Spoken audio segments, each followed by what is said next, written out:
Your roadmap to the latest in auto? Welcome to Highway Herald. Today we're shifting gears from pure horsepower to hard-hitting headlines, because the Canada-US trade engine just blew a gasket. What started as minor friction over aluminum and steel has morphed into a full-throttle tariff war, shaking up everything from EVs to energy grids. With $86 billion in US exports now squarely in Canada's sights, we're witnessing a standoff that could reshape the future of North American industry. And for car lovers, this is more than news. It's a detour with real consequences.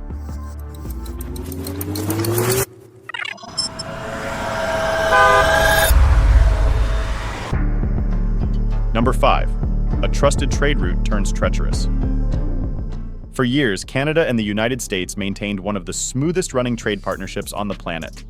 With over $700 billion exchanged annually and a border that stretches 8,800 kilometers, this alliance has been particularly vital for auto manufacturing and energy sharing. But in 2025, the engine sputtered and then exploded. The trigger? The Trump administration slapped 25% tariffs on Canadian steel and aluminum, along with a 10% levy on key exports like potash. The rationale? National security. But to trade analysts and economists, it reeked of protectionist fuel added to a political fire. Canada wasn't about to sit in the passenger seat. Then, Prime Minister Justin Trudeau countered with his own 25% tariffs on 30 billion Canadian dollars in American goods. But that was just a warm-up lap. Enter Prime Minister Mark Carney, and the gloves truly came off. Within a week of taking office, Carney raised the stakes with a second and far more aggressive tariff wave. We're talking 25% duties on $86.7 billion worth of US exports, all set to hit on March 23, 2025. His message was as direct as a revving V8. Canada won't be bullied at the border or in the boardroom. What we're seeing isn't a policy disagreement, it's a tectonic shift. With core sectors like automotive, energy, and agriculture now in the blast zone, this isn't just trade drama.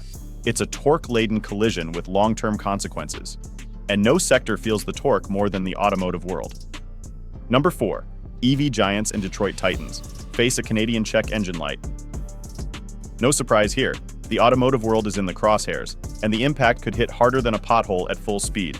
Canada's new 25% tariffs on US-made electric and gas vehicles target big players like Tesla, Ford, and GM. That includes high-volume trucks like the Chevy Silverado and GMC Sierra, vehicles assembled with components crisscrossing the border multiple times before they ever reach a showroom floor.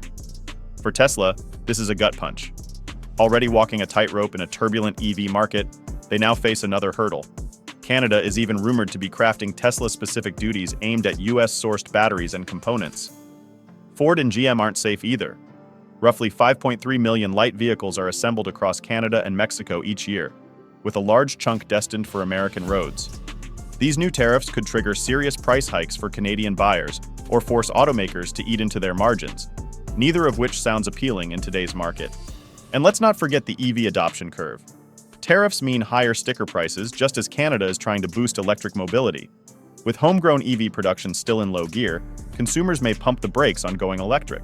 The fallout doesn't stop with vehicles. Aerospace parts, precision components, and rare metals are also feeling the heat, further tightening the bolts on an already strained supply chain. But the auto sector isn't the only one feeling the voltage. Canada's next move hits where it really hurts: electricity. Before we delve deeper, we'd appreciate it if you could subscribe to Highway Herald. Your support fuels our passion to create more content like this. Now let's explore number 3. Ontario powers down. Energy becomes a pressure point. While Detroit's automakers feel the financial strain, another storm is brewing in the energy sector, and it's electrifying, literally. Ontario's Premier Doug Ford just imposed a 25% surcharge on electricity exports to the US, with a pointed warning. If the tariff war escalates, a full power cutoff isn't off the table. That's a bold move, especially since several US states rely heavily on Canadian electricity imports to keep the lights on. Premier Ford put it plainly: there's only one person to blame: President Trump. This isn't a bluff. Washington has already flagged the move as a potential diplomatic powder keg. Energy prices are fluctuating, utilities are scrambling for backup sources, and the tension is humming louder than a Tesla motor. Even the Bank of Canada is sounding the alarm. They predict the tariff war could trim 3% off the national GDP in just 2 years. Meanwhile, the TSX has already dipped 1.5% in reaction to all the cross-border turbulence. What does this mean for gearheads and industry pros?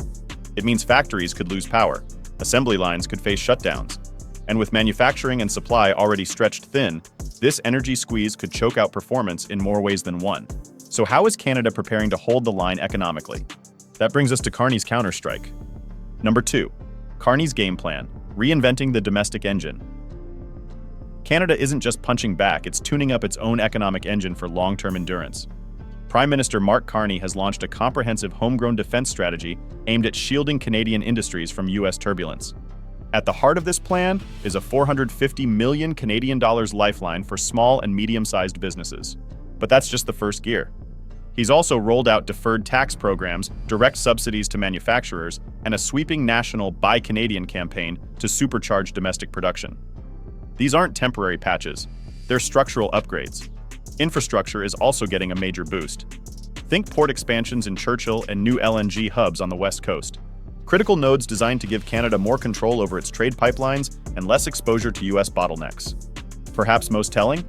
Carney's move to double the size of the National Loan Guarantee Program. The goal? Turbocharge investment in companies looking to pivot away from US-dependent supply chains. But this isn't just about steel and tariffs, it's psychological warfare too.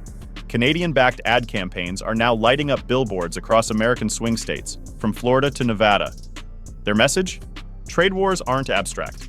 They cost real money at the pump, at the grocery store, and especially at the dealership. But Carney isn't just focused inward. He's got his eyes on the global map too. Number 1. Pivot to the Pacific, Canada's strategic shift. While North American ties are under stress, Canada's eyes are scanning the horizon, toward the Asia-Pacific. The Comprehensive and Progressive Trans-Pacific Partnership, CPTPP, has taken pole position in Canada's trade playbook. Fresh alliances with nations like Japan, Australia, and Vietnam offer new lanes for automotive exports, energy, and tech. This pivot is about more than just finding new buyers, it's about minimizing risk. With expanded trade talks underway with ASEAN nations, Canada is fast becoming a key connector between the West and Pacific economies. Carney's message is clear. Canada's trade future won't rely on hope from Washington. Instead, it's about leverage through diversification. And with other countries also growing weary of US tariff tactics, Canada's model might just become a blueprint for other mid-sized powers looking to break free from economic dependence. Final verdict: the high-stakes tariff showdown. The Canada-US standoff has shifted from trade spat to a full-blown geopolitical tug-of-war. Washington is betting tariffs will force Canada's hand, while Ottawa doubles down on resilience and realignment. With Tesla, GM, and entire energy markets caught in the fallout, the stakes couldn't be higher. So, who flinches first?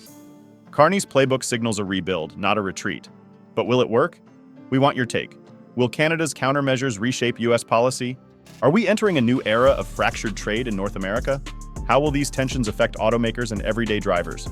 Could other countries follow Canada's lead in trade diversification? Sound off in the comments below. And if you want to stay on top of the latest vehicle shifts, trade twists, and auto insights, hit that subscribe button and join us here on Highway Herald. Thanks for riding with us. See you next time. You can now check out any of the videos on the screen. There's more exciting and informative content waiting for you.